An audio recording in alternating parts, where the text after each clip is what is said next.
É uma medida de segurança, tá, pessoal? Ontem a gente teve uma situação bem chata com duas palestrantes convidadas de outra instituição, e aí a melhor medida que a gente encontrou rapidamente foi essa, porque estando logados todos no e-mail institucional, a gente consegue identificar as pessoas que estão na sala. Então, meu nome é Michele, eu sou pedagoga da Prace, trabalho com o apoio pedagógico para os estudantes de graduação e sou doutoranda em educação também, o tema da pesquisa é o apoio pedagógico, e eu tenho trabalhado com autorregulação da aprendizagem há 5 anos. Além de mim, a professora Paula da Costa Souza também vai realizar essa atividade. Ela é docente aqui da Universidade Federal de Alfenas, no curso de Letras Espanhol, é membro do grupo de pesquisa de estudos hispânicos, possui graduação em Letras Português, Bacharelado e Espanhol, Bacharelado e Licenciatura pela Universidade de São Paulo, onde também realizou o mestrado e o doutorado. Foi contemplada pelo Programa de Doutorado Sanduíche no Exterior, pela CAPES, o que lhe permitiu aprofundar seus estudos e conhecimento da língua catalã na Universidade de Girona, na Espanha. A professora Paula também atua na Prace, né, em ações da Prace, desde 2018, Paulinha? 19, né? Tá. Então, ela também trabalha com as ações de apoio ao estudante. Desculpa, Michele, eu caí de novo. Aí eu não sabia se estava falando de mim ou de você. 18, 18. Ah, tá. Eu vou compartilhar a minha tela, eu vou fazer uma breve introdução para a gente começar a falar sobre o tema da atividade de hoje.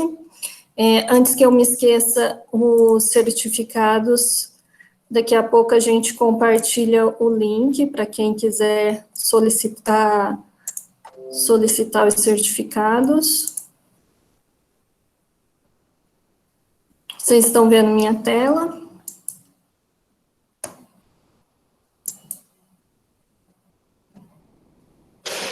Sim?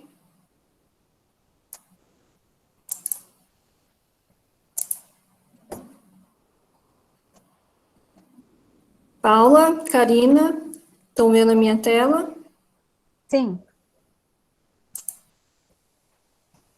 Vamos ver que deu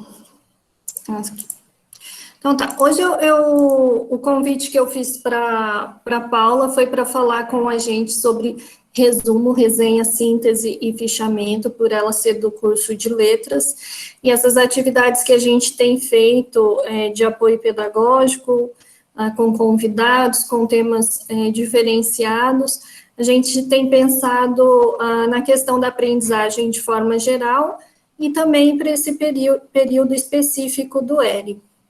Então, como a ideia é que vocês aprendam mais sobre esses gêneros textuais e que também possam utilizá-los como estratégia de estudo, nos estudos pessoais. Então, além de saber como fazer adequadamente, quando isso é solicitado, e reconhecer cada um desses tipos de texto, também poder utilizá-los como estratégias no estudo pessoal. Então, quando a gente fala de estratégia de aprendizagem, eu trouxe algumas definições para que vocês entendam que eu não estou falando só de técnicas de estudo, né? Não é só muitos alunos, quando a gente diz estratégia de aprendizagem, eles pensam que a gente está falando de resumo, fichamento, alguma técnica de controle do tempo, às vezes, mas a concepção de estratégias de aprendizagem, ela é bastante ampla. Então, o Dembo diz que são técnicas ou métodos que os alunos usam para adquirir informação. Outros autores aqui, esse grupo de autores citados por Pozo, vêm sendo definidas como sequências de procedimentos ou atividades que se escolhem com o propósito de facilitar a aquisição, o armazenamento e ou a utilização da informação. Podem ser consideradas como qualquer procedimento adotado para a realização de uma determinada tarefa. Então, tudo que eu escolho utilizar para aprender, para estudar, para atingir um objetivo, é uma estratégia, e relacionada à aprendizagem são estratégias de aprendizagem. Então, como eu gerencio o meu tempo é uma estratégia de aprendizagem. Quais objetivos eu vou escolher, como eu vou selecionar minhas prioridades, é uma estratégia de aprendizagem. Organizar o ambiente que eu estudo é uma estratégia de aprendizagem. Quais fontes de informação eu vou recorrer é uma estratégia de aprendizagem. Então, uma expressão bem ampla, né? É tudo aquilo que você escolhe fazer para atingir o seu objetivo, e dentro dessas estratégias de aprendizagem, tem essas estratégias ou técnicas de estudo. Então, como eu escolho as minhas estratégias? Primeiro, eu tenho que saber qual é o meu objetivo, ou os meus objetivos, e quais são minhas prioridades. Por isso que a gente sempre frisa bastante a necessidade dos alunos terem clareza de quais são os seus objetivos acadêmicos, qual é o seu objetivo naquela disciplina, naquela sessão de estudo, para aquela semana, e dentre aí as várias coisas que a gente faz na nossa vida, né, em diferentes âmbitos, a gente tem que escolher prioridades. Dentro da vida acadêmica, a gente tem que escolher prioridades. Então, para eu escolher as minhas estratégias adequadamente, eu primeiro tenho que ter clareza disso. E a gente sempre orienta que isso seja colocado no papel, se você ainda não sabe quais são os seus objetivos, né? Organiza isso no papel para que você possa pensar sobre isso, e aí a próxima fase é você se planejar. Quando você sabe qual é o seu objetivo, qual a ordem de prioridade das suas coisas no dia a dia, você pode planejar, fazer o planejamento aqui. Inclui gerenciamento do tempo, horários, né, dentro de gerenciamento de tempo, local, material, se eu vou buscar ajuda, eu preciso de ajuda, como que isso vai ser. Experiência, né, as pesquisas na área de aprendizagem, da neurociência, elas já têm avançado bastante para afirmar que o nosso cérebro, ele precisa da experiência, que é fazer aquilo várias vezes. Então, é muito melhor, por exemplo, que você tenha contato com um conteúdo um período menor todos os dias, ou por um período mais longo, do que querer condensar isso tudo em 10 horas, por exemplo, estudando antes da prova. Feche o som, pessoal.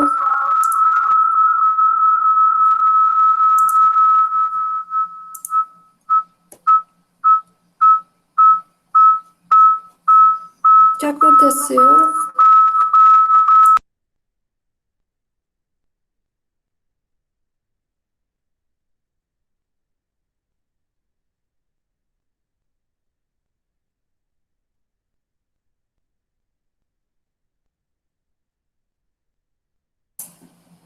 Certinho? Vocês estão me ouvindo? Sim, vou voltar aqui então. E o monitoramento, né, que é essa estratégia de acompanhar o que você está fazendo. É aquela coisa de não deixar as coisas correrem solta, né, sem você avaliar, sem você prestar atenção no que você está fazendo. Se aquela estratégia que você escolheu adotar essa semana, ela funcionou, ela precisa de algum ajuste, ou não foi adequada para você, para os seus objetivos, para as suas necessidades. São processos de autorreflexão, de autoavaliação, a própria avaliação que você sempre faz ao final de uma tarefa, né, que é esse processo de comparar qual era o seu objetivo inicial com o resultado que você conseguiu e fazer as adequações necessárias para a próxima atividade semelhante que você for fazer. Isso às vezes parece óbvio, muitas vezes eu falo isso, parece óbvio, mas muitos dos estudantes não têm esse hábito. A única avaliação a que eles se submetem é a própria avaliação do professor, na prova ou num trabalho, não tem um processo de autorreflexão sobre as estratégias escolhidas, sobre o meu processo de aprender, sobre as técnicas que funcionam para mim, e sobre o objetivo que eu tinha e o resultado que eu alcancei. Então, todos esses aspectos, eles são importantes para que vocês escolham adequadamente o que funciona para você. Então, a Paula, ela vai falar hoje, ela vai apresentar algumas estratégias, alguns gêneros textuais, que funcionam também como estratégias de estudo, estratégias de aprendizagem. Então, ela vai falar um pouquinho esse qual, né, vai apresentar a natureza e a função desse gênero textual, vai falar também quais são os procedimentos adotados em cada um desses gêneros textuais, e esse quando, que é um conhecimento condicional, a gente vai construindo com a experiência. Quando isso funciona para mim, em qual tipo de estudo isso funciona, quando um professor pede especificamente um resumo, tem alguém te dizendo, é um resumo. Então, esse conhecimento da natureza e da função daquela estratégia ou dos procedimentos a serem adotados, né, eles estão ali, então é importante que você saiba todos esses aspectos.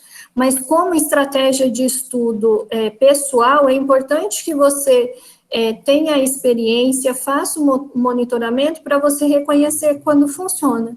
Então, quando eu posso usar um resumo como estratégia de aprendizagem para mim? Quando eu vou ler um texto teórico longo, que funciona melhor para mim? Um resumo, um fichamento, qual a diferença entre os dois? Por que às vezes eu vou utilizar um e vou utilizar outro? Esses são elementos de autopercepção que vocês só vão ter com a experiência de estudar e com esse processo de autorreflexão. Por isso que eu sempre tenho dito nas atividades que para você ter essa autopercepção e saber o que funciona ou não para você, você precisa dessa experiência, que é ter contato com isso frequente. Então, o fato de não ter uma rotina, estudar esporadicamente só para avaliações, não te dá os elementos necessários para você se conhecer e dizer quais estratégias são adequadas. Então, o que eu queria falar antes da Paulinha iniciar é isso. Você precisa ter uma rotina, você precisa ter uma consistência nos seus estudos, isso está relacionado à sua experiência, para que você tenha elementos de autopercepção para saber quais estratégias de estudo funcionam para você. Então, a Paula hoje vai falar sobre gêneros textuais, isso vai ajudar vocês quando for solicitado como atividade, mas a ideia é que vocês também usem esses gêneros como estratégia de estudo, tá? Eu vou passar a fala para a Paula. Paulinha, eu fico aqui à disposição se você precisar de alguma coisa. O tempo é seu. Obrigada, Michele. Então, obrigada pelo convite, em boa hora, literalmente, né? Pessoal, então, vou tentar abranger tudo isso que a Michele falou, mas eu vou tentar também fazer uma discussão um pouquinho mais ampla, né? Sobre a questão dos gêneros textuais no âmbito universitário. Só um parênteses, eu tive que mudar de lugar porque eu caí 3 vezes, eu vim para o quarto, aí vamos ver se agora eu paro de cair. Quando a Michele colocou essa questão, né, que já pelo menos dentro do curso de letras, já é uma questão muito falada, né, tanto por parte dos alunos como por parte dos professores. Então, eu achei que merece essa discussão, pegando esses dois esses dois extremos, né? Os professores e os alunos. Então, a minha apresentação vai discutir os gêneros, infelizmente a gente teve que fazer esse recorte, né? No âmbito acadêmico, e depois falar um pouco de estratégias e de técnicas, né, que podem ajudar vocês aí a fazerem, quando solicitado, por exemplo, uma resenha como trabalho, né, ou um resumo, o que se espera de um resumo, enfim. E aí, as colocações a gente pode deixar para o final, tá? Eu só vou repetir, como a gente mudou de sala, alguém pode ter perdido, o Brendo tinha postado um link que é para responder um formulário Google bem rapidinho, são 3 perguntas só, de marcar bem rapidinho, só para a gente coletar alguns dados e pensar em mais atividades específicas para outras áreas. Então, quem puder aí já ir respondendo, mais ou menos na metade da minha apresentação, na metade da minha apresentação, eu vou parar para a gente analisar. Deixa eu tentar compartilhar aqui. Tela inteira, né? Michele, a hora que compartilhar, você me dá um toque. Tá carregando, Paulinha, pronto. Tá. Eu acabei pegando o PDF porque a hora que eu baixei como slide desconfigurou. Bom, então aqui é só a apresentação mesmo, né? Para iniciar essa reflexão que eu coloquei para vocês, eu gostaria de, como disse, né, ampliar um pouquinho a questão, né, mas sem entrar também muito em embate, dizer, né, que a apropriação e a competência dos gêneros acadêmicos não deve ser resumida a técnicas de escrita. Então, eu não preciso saber como se faz, para que se faz, né? Em que momentos eu vou usar? Só na universidade? Né? Então, quando eu me aproprio de alguns gêneros textuais acadêmicos, acabou a universidade, eu nunca mais vou usar na vida? Então, realmente pertence só a esse ambiente, né? E em que momento ou em quais momentos, né? Dado que são pautadas pelos sujeitos que permeiam todas as relações no meio universitário. Olha só, o que eu estou querendo dizer com isso, com todos os sujeitos? Tanto os alunos, quanto os professores, como os técnicos, né, a Michelle é técnica, todo mundo, quando chega na universidade, não tem uma apropriação de todos os gêneros que são pedidos, né? A gente vai aprendendo, então, como fazer, sei lá,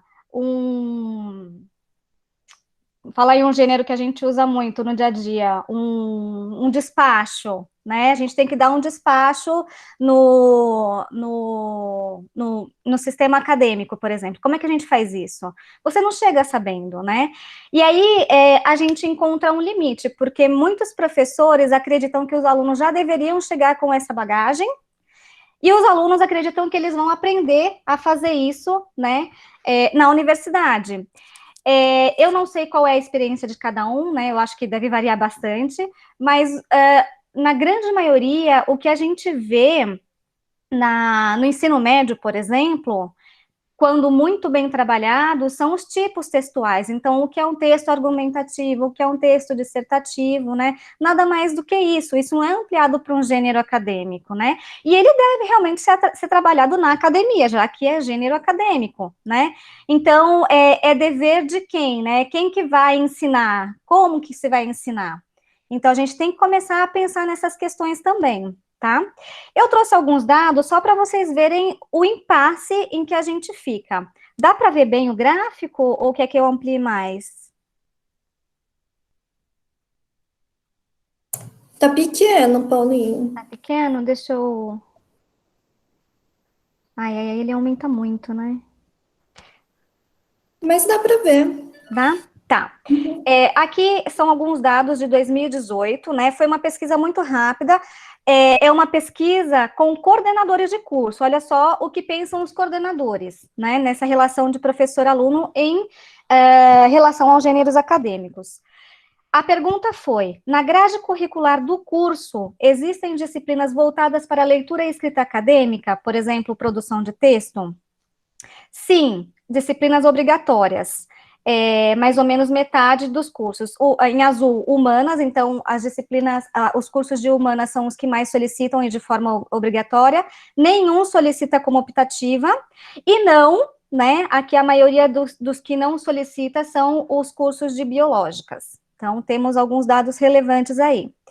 Outra questão que foi colocada aos coordenadores foi, já houve reivindicação por parte dos alunos de oferta de disciplinas ou atividades de extensão, né, voltadas para leitura e escrita acadêmica? Olha esse dado aqui, que importante. A maioria dos coordenadores desconhece se houve reivindicação, né? Isso é alarmante, porque cria esse eco, né, essa lacuna enorme entre o fazer docente e o fazer discente, né, não está chegando no diálogo. Como é que a gente desconhece tanto, assim, o que os alunos precisam, né? Aqui, alguns relataram que nunca houve essa reivindicação, e somente o curso de humanas, mas também muito pouco, diz que frequentemente os alunos reivindicam, né, esse tipo de atividade ou disciplina. Outra questão, né, também colocada para os coordenadores foi, existe queixa por parte dos professores, então, perguntando se os professores reclamam, né, que os alunos têm dificuldade com a leitura e a escrita de textos acadêmicos durante o curso das disciplinas ou em outras atividades. Então, aqui a gente está falando de leitura e escrita, porque quando a gente fala em gênero acadêmico, não estamos falando só da escrita. Às vezes, um tipo de texto é difícil da gente ler, né, se você não tem contato com aquele estilo de leitura ou de escrita, realmente é uma apropriação, é um processo, né? Você vai se apropriando aos poucos.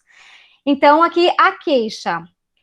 Frequentemente, né, a maioria aqui é o pessoal de humanas, né, em relação à leitura, e frequentemente também a maioria do pessoal de humanas reclama com relação à escrita. Mas, de qualquer forma, os outros também tem bastante reclamação, porque a gente vê que nas outras caixinhas aqui está vazia. Então, os professores reclamam sempre de leitura e escrita, né?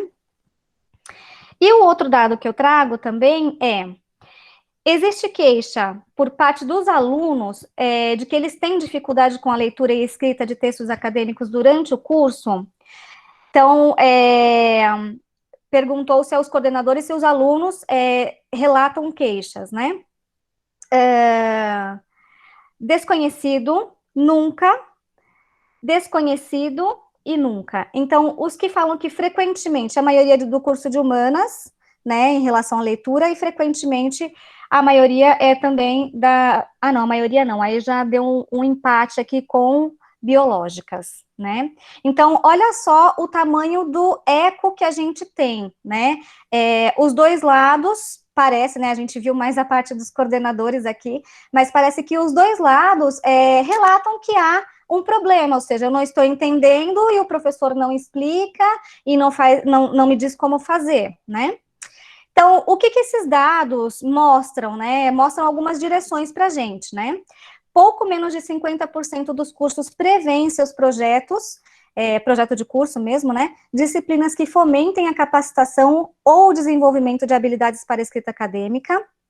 A maioria dos coordenadores desconhece que existe uma demanda discente no que diz respeito à necessidade destes em relação à implementação de disciplinas relacionadas à leitura e escrita acadêmica, e também, como se nota, os coordenadores têm mais conhecimento das queixas dos professores, né, com relação à baixa produtividade, né, à baixa qualidade de produção, né, ao passo que há um maior desconhecimento com relação às queixas dos alunos. Então, os professores, eles estão mais próximos, os coordenadores estão mais próximos dos professores, né, do que dos alunos nessa parte, né, de conhecer, né, onde poderiam estar as falhas, vamos dizer assim. E aí, Michele, até eu gostaria que você participasse, né? Aqui foram dois possíveis caminhos que eu tentei apontar, mas pode ser que exista alguma coisa a mais, né? O que eu, Paula, estou inferindo com isso, né? Que há uma expectativa de experiência prévia, por parte dos professores e dos coordenadores, né? Ou seja, eles esperam que os alunos venham com essa bagagem e só apliquem as técnicas, ou seja, que eles não se apropriem de toda a dimensão que eu coloquei lá no começo, né, dos gêneros acadêmicos, né? Porque o aluno, para ele fazer parte, por exemplo, se ele tiver que enviar uma reclamação para a reitoria, como é que ele vai fazer isso? Ele não pode bater lá na porta do pró-reitor e fazer reclamação. Até pode, né? Mas enfim, não é o mais adequado. Então, o gênero acadêmico, ele permite que o aluno e qualquer pessoa que esteja no ambiente acadêmico, ele se aproprie de relações sociais. Né? É muito mais do que uma questão individual, passa pelo individual, mas ele vai para o âmbito social, né, da comunidade acadêmica.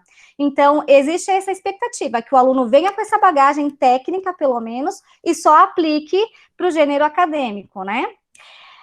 Sendo um pouquinho mais otimista, né, eu acho que também pode haver uma expectativa de autonomia, ou seja, vamos supor que o aluno venha com alguma experiência, né, do ensino médio, e que sejam dados caminhos, né, para que ele se torne autônomo e siga os passos sozinho. Olha, ele tem as ferramentas, então agora ele pode se apropriar sozinho dos gêneros acadêmicos. E aí, antes de prosseguir, eu queria ouvir a Michele, e daqui a pouco, enquanto isso, eu vou pedir os dados para o Brendo. Paula, eu posso falar de percepção, né? Mas eu acho que é um pouco dos dois. A gente vê isso em várias questões, não só com os gêneros, né, textuais. O aluno, quando chega na universidade, há essa percepção de que ele é adulto, de que ele já passou por toda a educação básica, então a gente construiu uma cultura de que ele traz uma bagagem que é um ideal de aluno que a gente construiu, que a gente não tem, mas que a gente ainda falha em percorrer esse caminho entre o aluno que chega e o aluno que a gente tem nesse modelo ideal. E essa visão de que o aluno, por ser adulto também, ele é autônomo. O que ele precisar, ele vai conseguir sozinho, ele vai buscar sozinho. Só que há muitas necessidades que o aluno tem em relação à própria aprendizagem que ele não consegue ainda identificar o que é. Então, muitas vezes, falando especificamente da aprendizagem, né, das estratégias de aprendizagem, os alunos, muitos deles têm dificuldade, por exemplo, de identificar que o problema que ele está tendo para desempenho é não conseguir utilizar estratégias adequadas para ele. Ele não conhece estratégias suficientes para fazer as alterações. Uhum. Outra coisa é que os alunos não conhecem mesmo, né, Paulo, eu acho. A educação básica também, a gente vai ter uma diferença muito grande nos alunos que a gente recebe. Então, muitos não aprenderam mesmo, né, como fazer um resumo, como fazer um fichamento. Eu entendo quando você diz que a gente não pode, entendo e concordo, né, que é a questão do que eu falei do conhecimento condicional. Não basta você decorar as regras de como se faz um texto.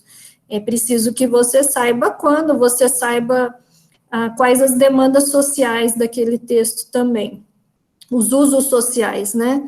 Mas a gente, às vezes, não tem nem o básico, que é conhecer as técnicas. Então, eu acho que as duas hipóteses que você levanta, elas estão relacionadas, e as duas contribuem para essa falta de ação, às vezes, na universidade. E a falta de demanda também, Paula, porque para que essa demanda vinda dos alunos fosse mais perceptível, já seria preciso que os alunos entendessem um pouco dessa área, né? Para eu chegar no meu coordenador e falar assim, olha, eu queria fazer um curso de escrita acadêmica, porque eu quero aprender os usos sociais de um ofício, de um resumo, de uma resenha. Isso já exige um conhecimento que muitos deles não vão chegar na universidade tendo. Então, talvez por isso que essa demanda vinda diretamente dos alunos não tenha sido pontuada aí pelos coordenadores como desconhecida. Às vezes elas chegam de outras formas, né? Com outras palavras ou com outros resultados que os professores e os profissionais que precisariam identificar.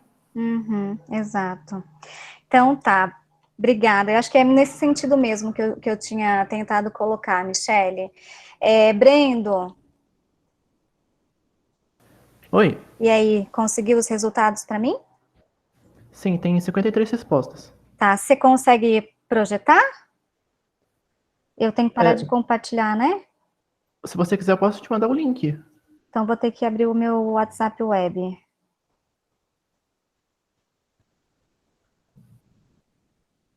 Eu espero que não tenha só pessoas de humanas aqui também, né? Tô vendo um monte de aluno meu, porque senão não vai adiantar muita coisa. Ah, eu não vi que você tinha me mandado, eu fechei. Pode mandar, então. Aí.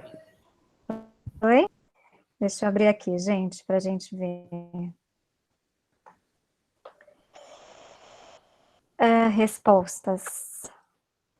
Vocês estão conseguindo ver? Sim, Paula. Tá. A maioria de humanas, depois, em seguida, biológicas e depois exatas. E aí eu pergunto, no seu curso, em algum momento, há uma disciplina específica? Não. 38%. É bem significativo, né? Qual gênero textual escrito é o mais solicitado? Não, não é não.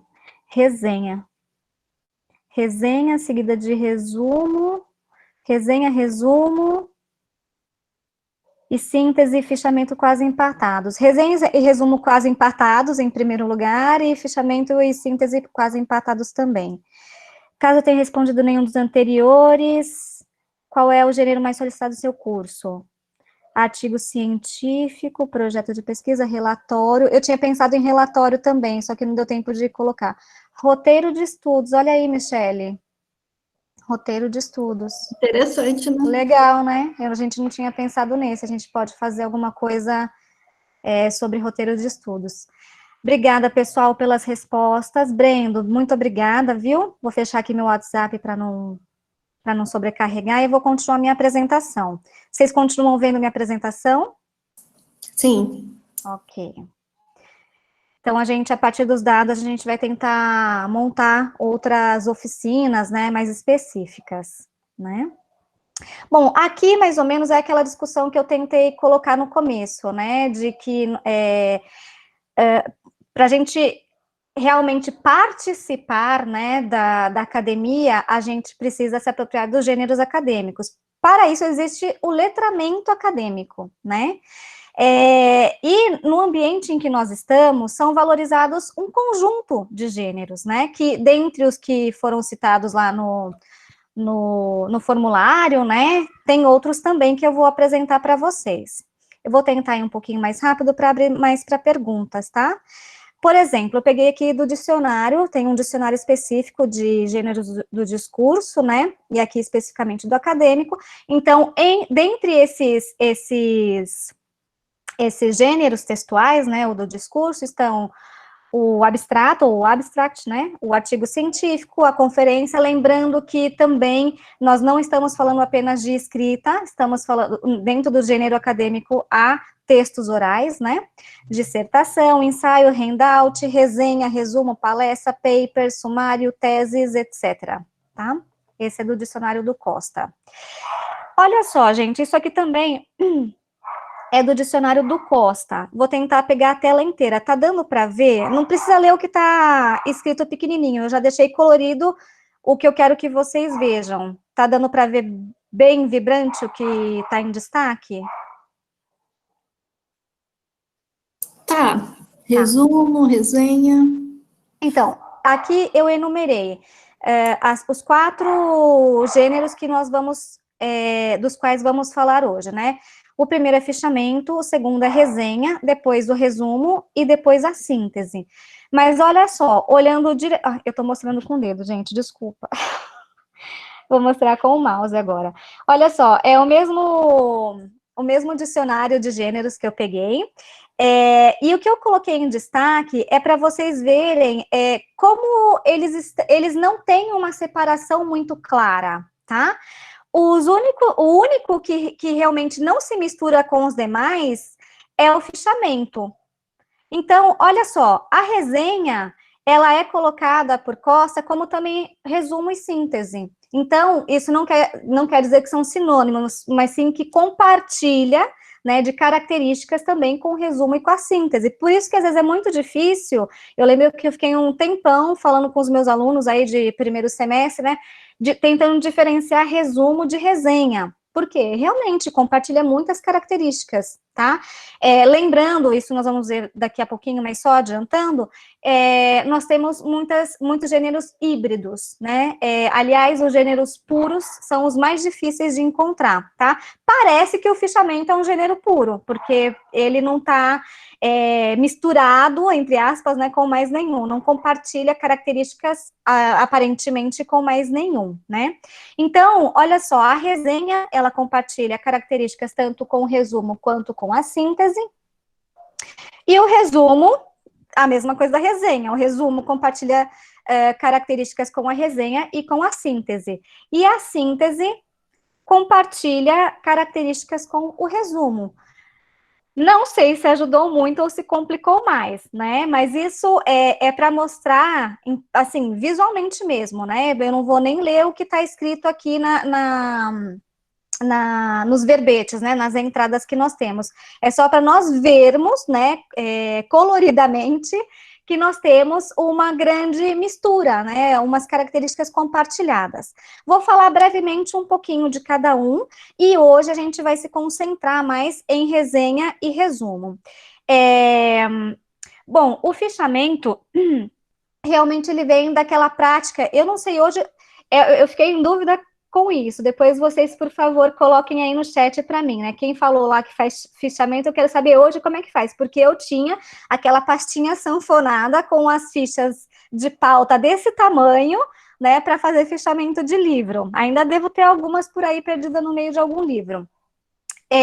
Eu achava que era um tipo de gênero pedido mais pelas letras, por conta das leituras de literatura, mas já vi que não, né? Outros cursos também pedem. O fichamento, que lembra, então, vem aí das fichas, né? Das fichas de papel, de papelão, cartolina, não sei do que é. Elas realmente se parecem com uma coisa para catalogação. Então, lá, o que eu vou escrever é muito breve. É tipo, na página tal acontece tal coisa. Então, em literatura, a gente coloca, lá na página tal, fulano morre. Na página tal, descobre-se quem matou fulano. Então, é muito assim, pontual. Não dá para ficar escrevendo, fazer um resumo de cada capítulo do livro, por exemplo, né? São coisas muito pontuais, né? Geralmente você usa de 1 a 2 fichas para um livro de tamanho médio, né, de 100 páginas, não dá para usar mais que isso, é mesmo para catalogação, né, vem dessa ideia aí, são pequenas anotações. Vou passar para a síntese, e depois eu vou falar da resenha e do resumo, tá?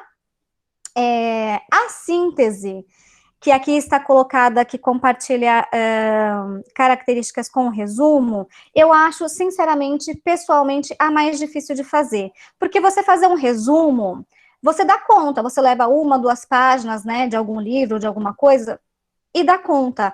A síntese, ela é mais resumida do que o próprio resumo, né? Então, para você pegar as palavras, fazer aquele pensamento, né? Pegar realmente aquela palavra que dê conta de um contexto maior, né? Eu acho mais difícil. Eu tenho muito problema em ser sintética, talvez por ser professora de espanhol e falar, né? Dando voltas, assim como eles fazem, são muito verborrágicos, talvez eu tenha mais dificuldade por causa disso, né? Não sei o pessoal de outras áreas se tem mais facilidade, né? A síntese, ela é um pouco mais geral do que o resumo, né? O resumo pode entrar em alguns detalhes, a síntese não, ela realmente aborda de maneira mais geral. O que eu gostaria de colocar como como mais paralelamente com a síntese é a sinopse. Não sei se vocês são da época de pegar jornal, de pegar o jornal e ver o que está... Como que chama isso no jornal, em português? Em espanhol é carteleira, que você pega e vê o que está passando no cinema. Como é que chama isso, gente? Aquela sessão do jornal? Eu acho que nem tem mais isso, né?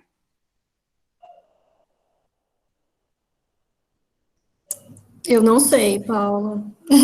Eu acho que não tem mais no jornal, mas eu não sei como chamava. Eu sei do que você está falando. Era a Tá, programação dos cinemas, né? Mas isso. chama sinopse quando apresenta o filme, a história do filme. Isso, não, então, quando você apresentar o resumo do filme, é a sinopse, que é isso que eu vou falar, mas em espanhol fica dentro de uma seção do jornal chamada carteleira, que é o que está em cartaz. Ah, acho que chama em cartaz, não é?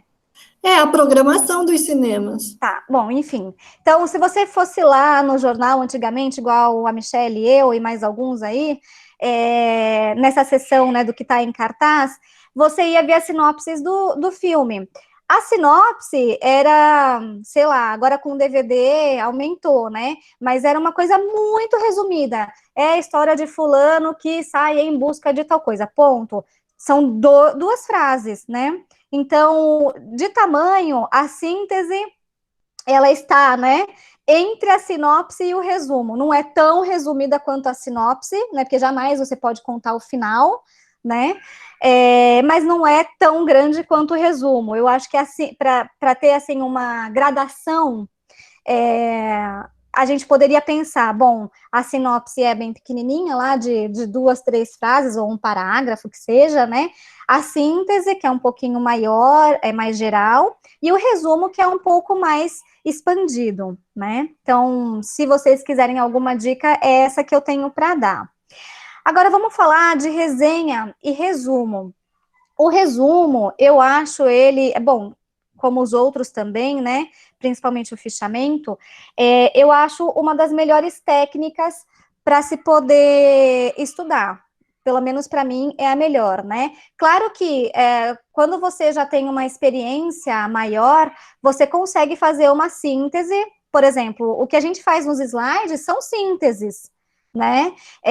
E aí você vai ampliando oralmente, né, as explicações que você quer dar. Então, o que está no slide é algo sintético, o que você quer falar realmente é muito maior do que aquilo, né?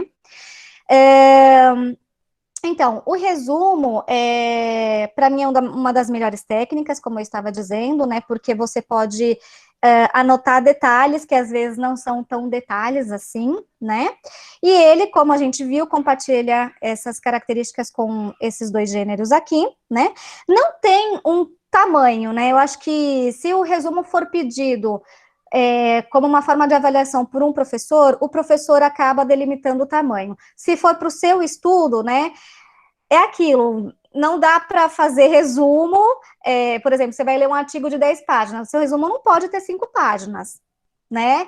Tem que ficar muito claro, se o artigo tem, sei lá, 10 páginas, o seu resumo tem que ter 1 página, né? Não tem como ser muito mais que isso, senão fica muito extenso, né?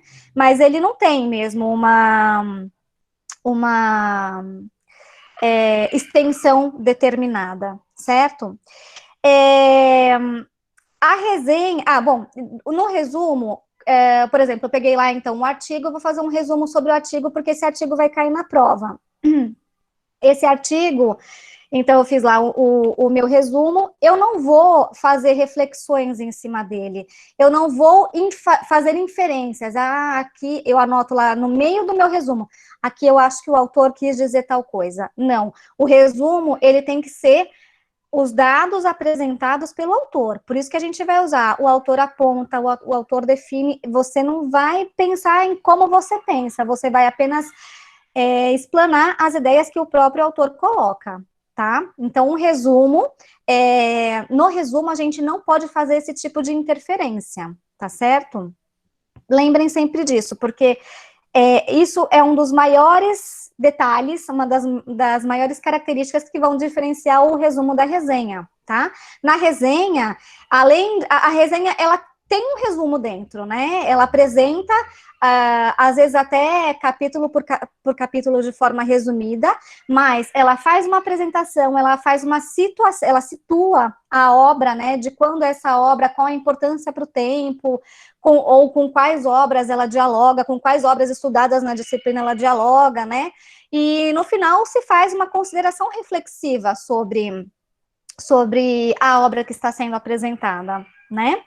Bom, eu falei de uma maneira muito geral aqui, e agora a gente vai passar para alguns dados mais específicos, né? Aqui só retomando o que eu já tinha antecipado no slide anterior, né? Eu coloquei assim, mas às vezes a coisa é até um pouco maior, mais gritante, tá? Mas são nuances e sutilezas dos gêneros. Tem uma frase muito famosa do Broncat que diz: os gêneros estão em movimento perpétuo, e resulta dessa mobilidade que as fronteiras entre gêneros não podem ser sempre claramente estabelecidas. Por que os gêneros estão sempre em movimento, e isso é infinito? Porque os gêneros, eles aparecem ou desaparecem, né? Para suprir uma necessidade social, ou seja, nós estamos, por exemplo, agora nós estamos numa era remota, né? Estão aparecendo gêneros, por exemplo, eu não dominava esses gêneros blogueirinhos aí de fazer as coisas, eu estou me apropriando de ferramentas e entendendo como quando e onde essas ferramentas devem ser usadas. Então, já que os gêneros, eles vêm para atender uma necessidade social, e as necessidades e reconfigurações sociais nunca param, os gêneros acompanham da mesma forma, tá? Por isso que, às vezes, eles não mudam tanto, mas eles vêm com uma característica a mais, ou retiram uma característica que tinha. Então, eles estão em constante movimento, né? Isso é muito bacana, né? Porque a gente pode ver, nos gêneros, uma necessidade social, né? Para mim é o máximo, não sei para vocês aí, mas eu acho o máximo isso. Mas vamos voltar, então, as semelhanças entre resenha e resumo, e a gente aproveita também para ver algumas diferenças, tá? Eu tenho tempo ainda, Michele? Aqui vai ser um pouquinho mais rápido. Tem sim, pode terminar, Paula. Tá. Então, falando sobre as semelhanças, tá? Que semelhanças eles compartilham, né? Eles não são textos originais, ou seja, não é uma produção própria. O resumo, né? Eu pego uma obra ou um artigo e faço um resumo daquela obra, né? A resenha, por mais que tenha uma contribuição minha, a obra não é minha, né? Eu estou falando da obra, não fui eu que produzi aquela obra, né? Então, eles não são textos originais, tá? Processo de sumarização, isso é muito importante, a Michele falou alguma coisa, tem a ver com o planejamento.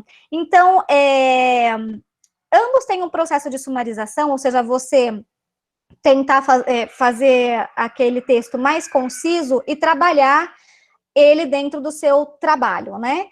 Só que eles vão um pouquinho em direções diferentes. Olha só, quando eu planejo, bom, como que eu vou falar isso aqui? No resumo, eu tenho que falar, olha, no capítulo 1 foi importante tal coisa ou tais coisas, no 2 tal coisa ou tais coisas. Não preciso falar também capítulo por capítulo, posso fazer um texto mais corrido. Aí depende de como o professor pede ou de como vocês conseguem estudar melhor. Então, a sumarização é isso, eu organizar os tópicos, né, de como isso vai ficar no meu texto. A resenha, ela já é um pouco, ela pode ser um pouco mais aberta nesse sentido, ou seja, ela tem o seu processo de sumarização, eu vou escolher os tópicos dos quais eu quero falar, mas às vezes eu quero falar, apesar de fazer um resuminho breve dos capítulos que tem, eu quero focar eu quero focar nessa questão tal, porque essa questão tal é que tem a ver com o texto que, sei lá, que a gente está vendo na disciplina, tá? Então, ambos os gêneros, eles têm esse processo de sumarização, mas eles podem ser diferentes, tá? Aqui, a organização dos conteúdos. Em geral, o resumo, ele é mais linear, a resenha, ela pode ser mais flexível, né? Situar o texto. Os dois gêneros também vão situar o texto. Então, quando eu faço o meu resumo, eu vou falar de que obra eu estou falando. Estou falando da obra de tal, do autor tal, do ano tal, da época tal do modernismo, nananana. Na resenha, eu posso ir um pouco além de situar o texto, eu posso falar da importância dessa obra, por que isso está sendo trazido, tá? Então, aqui também a resenha, ela pode extrapolar um pouquinho esse âmbito que o resumo não, onde o resumo não chega, né? Interpretação dos atos do autor do texto original. Lá no resumo, a gente tenta não interferir no que o autor... Tenta não, a gente não interfere no que o autor fala. Então, a gente vai falar conforme o autor relata, aponta e tal. Como na resenha a gente tem uma parte que a gente tenta sintetizar, né, que a gente tenta resumir os capítulos, a gente também pode optar por usar esses verbos e deixar para usar outro sujeito, por exemplo, que já vem aqui para o final, né, que sujeito do discurso usar. Na resenha eu posso falar, portanto, nós acreditamos que essa obra ainda é importante para o momento atual por causa disso e aquilo. No resumo, não, né? No resumo, eu sempre tento manter uma neutralidade. Eu não vou colocar, como eu já disse, né, a minha opinião pessoal, só vou colocar realmente o que o autor está mostrando, né? Tentar não interferir naquele texto. Elementos apreciativos, nós podemos usar nos dois, certo? Porém, ele vai aparecer mais na resenha. Então, quando eu vou fazer a parte final da minha resenha, que é realmente a minha reflexão sobre o que eu estou vendo naquele texto, eu vou usar muitos adjetivos e advérbios, né? Aqui tem uma sequência, que é de uma disciplina de escrita acadêmica da USP, que dá alguns passos, né, para fazer a sequência de uma resenha, né? Identificar a obra, apresentar a obra, né, que eu chamei de situar, descrever a estrutura, então falar como ela está dividida, descrever o conteúdo, dar até sugestões de quantos parágrafos devemos deixar para isso e tal, e analisar de forma crítica, que é o que mais difere a resenha do resumo, né? Como que a gente analisa de forma crítica, né? Essa parte que é onde a gente pode realmente fazer a interferência e dar a nossa opinião. No Cielo, eu achei essa resenha aqui, que é uma resenha feita por alunas de enfermagem, sobre esse livro, Pensamento Crítico e Enfermagem. E aí eu só coloquei aqui em amarelo algumas coisas para a gente lembrar algumas características que eu situei nos últimos slides. Então, olha só, no primeiro parágrafo, as duas autoras aqui da resenha, né, elas falam em primeira pessoa do plural, que elas, né, são duas, afinal, mas mesmo que não fosse, eu poderia falar em primeira do plural. O livro que apresentamos é a tradução tal, então está apresentando o livro e está usando a primeira do plural. Depois, olha só onde começa o resumo, né? Prefácio, o que tem no prefácio, o capítulo 2, olha só o poder sintético, acho que é até mais que um resumo, né? Conseguiu resumir o capítulo 2 em um parágrafo, né? Em um parágrafo bem pequeno. Verbos, né, para a gente não interferir no que é a ideia do autor e o que é minha ideia, né, então o autor afirma, o autor coloca, o autor indica, é a autora, né, nesse caso, indica, né, dão até referência de páginas para ver que não estão inventando nada, né, que realmente estão seguindo à risca o que o autor está falando.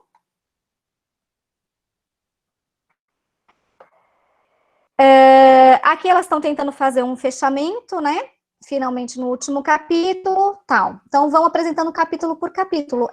Entre um resumo e essa parte, né, entre um resumo e uma síntese até, né.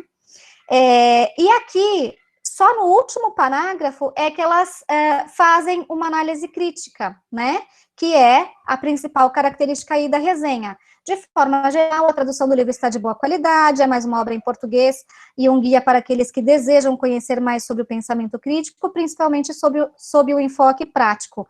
Tem um formato adequado que propicia a leitura e estudo, servindo inclusive para uma autoaprendizagem, sem necessariamente auxílio de um instrutor ou professor. Então, vejam que até aqui, mesmo sendo a parte de reflexão, elas usaram a terceira pessoa, né, não usaram a primeira, mas aqui no final elas voltam a usar, né, em sugerimos... Oi, deixa eu tirar isso aqui. Sugerimos sua leitura, voltam a usar a primeira pessoa do plural. Sugerimos sua leitura para estudantes cursando o último ano do curso de graduação em enfermagem, enfermeiras assistenciais e interessados em compreender e aplicar praticamente o pensamento crítico nas situações de ensino e assistência, né? Então, eu trouxe esse exemplo aqui, ele está, realmente tem as características que a gente apresentou, né, se não todas, a grande maioria, e eu achei ele bem conciso também, né? E aí, eu queria deixar para vocês, não fazendo apologia a vendas nem nada, né, muito menos, mas esses dias eu recebi por um acaso, do acaso mesmo, né, a Parábola tem feito muitas lives, a editora Parábola, e tem muita coisa de letras, né, muitos livros da área de letras, então eu sigo.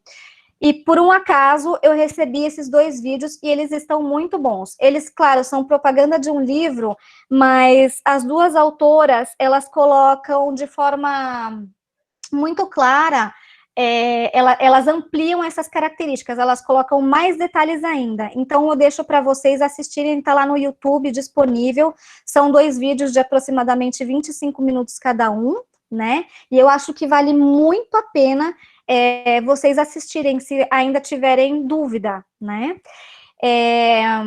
Então, vai ficar disponível. Vocês querem que eu coloque no chat o link? Porque depois eu acho que... Deixa eu ver, apesar que é um PDF esse aqui. Ô, Mi, a gente vai... O PDF também fica no DAA? Acho que eu vou... Não, se você puder disponibilizar, a gente manda pelo e-mail das pessoas que pediram o certificado. Tá, eu vou fazer assim, como tem gente... Acho que eu só consigo clicar. Como tem gente falando que quer, eu vou colocar e depois a gente manda também, né? Porque às vezes a gente pode demorar um pouquinho por causa da demanda de trabalho.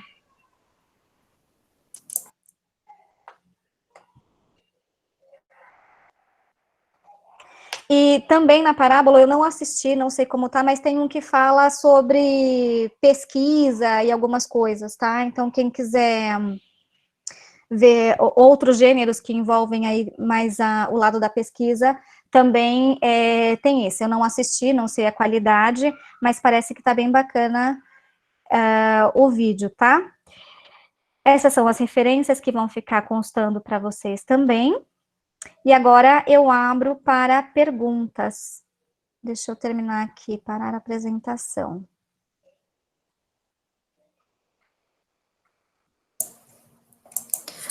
Pessoal, quem quiser fazer perguntas ou comentários, pode abrir o microfone para falar com a Paula, pode mandar pergunta no chat, fiquem à vontade.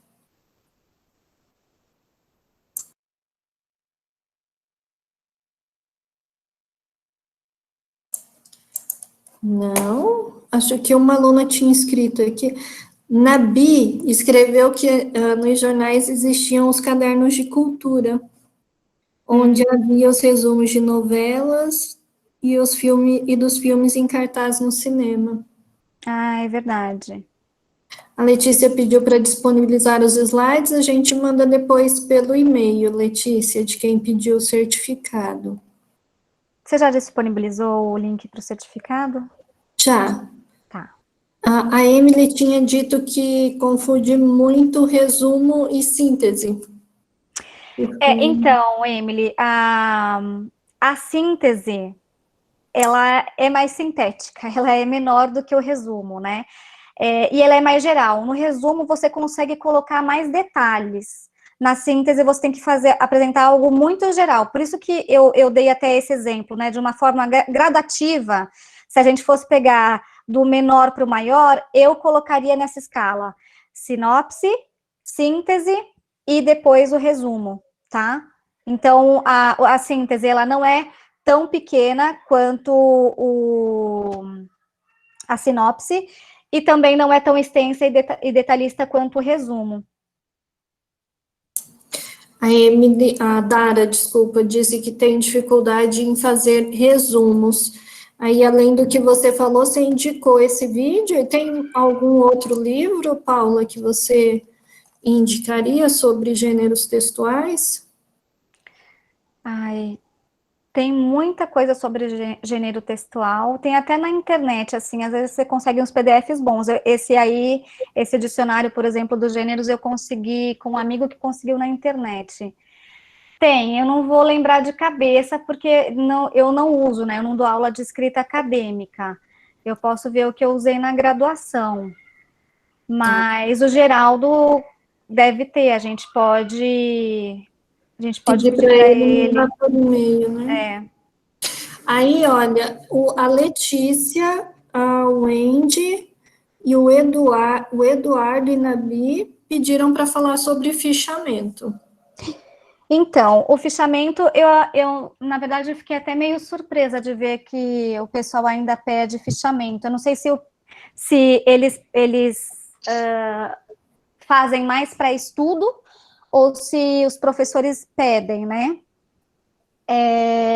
O fichamento, então, pensando numa ficha, em geral, você, por exemplo, acho que o pessoal de biológicas, né, usa muito para, sei lá, na página tal, característica de tal planta, na página tal estão é uma coisa para catalogação mesmo.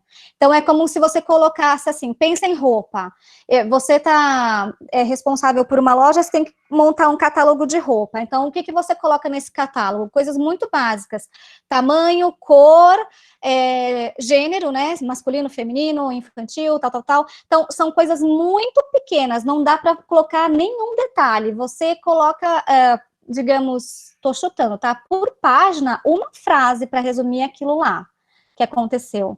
Então, o fichamento é realmente algo muito sintético. Geralmente se indica a página, né, porque é uma coisa que você vai consultar. Você pega aquela ficha e fala, onde que esse autor falava de tal coisa que era importante? Aí, né? O fichamento é aquela ideia de fichas mesmo, né? De ficha. São os flashcards. Então, eu até me surpreendi. Eu sei que na letras o pessoal pede, né? Mas aí é mais o pessoal de literatura mesmo. Eu não lembro, tem um aplicativo, Karina, se você lembrar que a Sueli indicou, Eu lembro que ela falou é também. um aplicativo para estudar usando flashcards, que é a mesma ideia de fichamento, né? Que é você colocar ideias principais. Também quando você vai fazer. Não, o Trello é de organização, é um de estudo mesmo. Que eu estava falando, quando você vai fazer uma apresentação, por exemplo, essas fichas, né? Você vai passando e lembrando os tópicos que você quer falar, como se fosse um slide. E aí tem um aplicativo que ele é muito bom. Eu vou mandar um WhatsApp aqui para a Suelen, se ela responder, eu coloco aqui no chat. E aí tem mais um comentário aqui, ó, da Alana e da Dara. Tem dificuldade em selecionar as partes principais para o resumo. Parece que tudo é importante e acaba ficando muito grande. Então, é isso. Apesar do resumo a gente poder colocar um pouco mais de detalhes, é difícil mesmo, principalmente quando você, nas matérias mais introdutórias, que tem muita terminologia, você não está acostumado ainda com a terminologia, realmente fica bem complicado. O Geraldo, não sei se alguém aqui está inscrito nas oficinas do Geraldo, mas ele vai trabalhar ensinando a fazer essa seleção de ideias, né? Ele até falou, tem um nome dessa prática, acho que é chuva de ideias, alguma coisa assim, que é para você ver, para você, você monta e você visualiza por palavras, né? O que é mais importante daquele texto, né?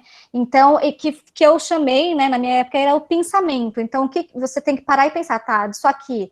O que eu consigo extrair? Eu, quando fazia, gente, isso é muito pessoal, né? Mas eu, quando fazia, por exemplo, estava lendo um texto super difícil. Tem texto do Eduardo Amaral que eu não entendo até hoje. Então, eu parava, depois da 10ª vez de ler aquele texto, eu lia, respirava fundo, eu falo, tá, o que eu entendi dessa página aqui? E aí eu vou grifando, né, com o marcador textual mesmo. E, então, para mim, o marcador textual seria um primeiro resumo. Depois do marcador textual, eu tentava transcrever em outro papel, mas de forma lógica, né? Não só grifando as palavras, né? Interferindo minimamente, mas interferindo um pouquinho no texto dele, né? não sei como ajudar o poder de síntese, né, de resumo, mas assim, eu parava a cada página e respirava fundo e dizia, tá, o que eu entendi daqui até aqui? Tal coisa. Então, eu tentava resumir em um parágrafo, sabe? Porque aqui entra a questão da estratégia, né? Toda vez que a gente lê sobre como... Toda vez que a gente estuda sobre como ler e entender textos, você tem que ler mais de uma vez, né? Primeiro, pelo menos, fazer aquela leitura para saber do que se trata, os objetivos, fazer uma leitura meio por cima, né, ou na diagonal, e depois fazer uma leitura. Então, seriam pelo menos 2 vezes você ter contato com esse texto. E se for um livro, uma coisa maior, é aquilo que a gente falou, é melhor você voltar, né, várias vezes, dividir o tempo que vai ser necessário com esse conteúdo em tempos menores, do que querer fazer tudo de uma vez, que é geralmente o que a gente faz, né, procrastina até o tempo ser quase insuficiente, e aí quer fazer tudo de uma vez. Esse é um dos grandes problemas de fazer resumo, porque se você pega um artigo, por exemplo, de 30 páginas, sobre um conteúdo que você nunca leu, e aí você tem 2 horas para fazer isso para entregar. É muito difícil selecionar o que é mais importante, porque você primeiro precisa ler, você precisa entender, você precisa, inclusive, identificar quais são suas dúvidas para você ser capaz de fazer um bom resumo, né? Que seria quase você explicar para outra pessoa sobre o que seria quase não, como você explicar o que diz aquele texto. Então, além de conhecer as estratégias e as características do texto, é importante que você, como eu falei no começo antes da Paula, né, você ter um planejamento de como você vai fazer isso. Cada vez que você tiver contato com o texto e tiver um período de descanso, intercalar isso, você vai ver o texto de outra forma e você vai ser mais capaz de falar sobre ele. Para vocês terem uma noção, né, essa resenha que eu mostrei como exemplo, as autoras conseguiram resumir cada capítulo em um parágrafo de 4, 5 linhas, né? É um poder de síntese muito grande mesmo. Então, é uma ideia muito geral, né? Não dá para entrar em tanto detalhe. Né? Tem, por exemplo, se fosse uma resenha sobre um artigo, aí talvez desse para entrar em mais detalhes, né? Mas de um livro, não. Né? Mas eu vou fazer assim, eu vou também mandar uma mensagem agora para o Geraldo, e aí, quando você for mandar os certificados, eu te passo o nome da técnica que ele usa para fazer, não sei se é chuva de ideias, uma coisa assim, porque aí o pessoal pode dar uma pesquisada e ver se ajuda. Ou a gente pede para o G fazer uma específica sobre isso também, que essa técnica eu não conheço. E o João Vitor falou, para melhorar o meu método de estudos, você acredita ser melhor utilizar resenha, já que nela colocamos a nossa opinião sobre o conteúdo do texto? Eu particularmente acho que não. Eu acho que como estratégia de estudo é o resumo, né? Você se apropriar do texto. Porque quando o professor pedir em forma de trabalho, se ele pedir uma resenha, já fica muito mais fácil. Se ele pedir questões na prova, para você fazer reflexões, você já tendo se apropriado do texto, né, do que o autor está dizendo, você consegue fazer essa reflexão mais rápido, na hora, né? Então, eu acho que a melhor estratégia para estudo, por exemplo, um livro que vai cair na prova é o resumo. Você pode ter alguns detalhes importantes para colocar, né? Com muito mais experiência, uma síntese. Aliás, deixa eu só fazer um parênteses aqui, antes que os meus alunos, até estranhei eles não terem perguntado até agora. Eu, por exemplo, falando de hibridismo, né, como não existe gênero puro, dando spoiler para quem não viu ainda na disciplina que a gente começou ontem, eu pedi uma síntese reflexiva. Então, como trabalho final, né? Então, como trabalho final? Não sei se é o segundo trabalho ou o trabalho final.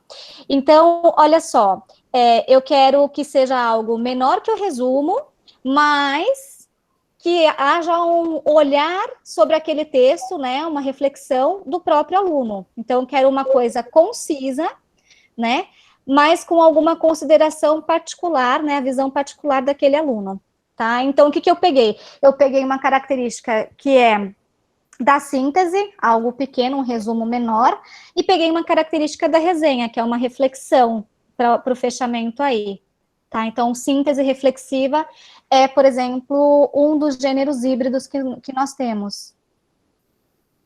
Talvez, João, o que seria melhor para você estudar seria utilizar estratégias de anotações, em que você coloca perguntas ou opiniões.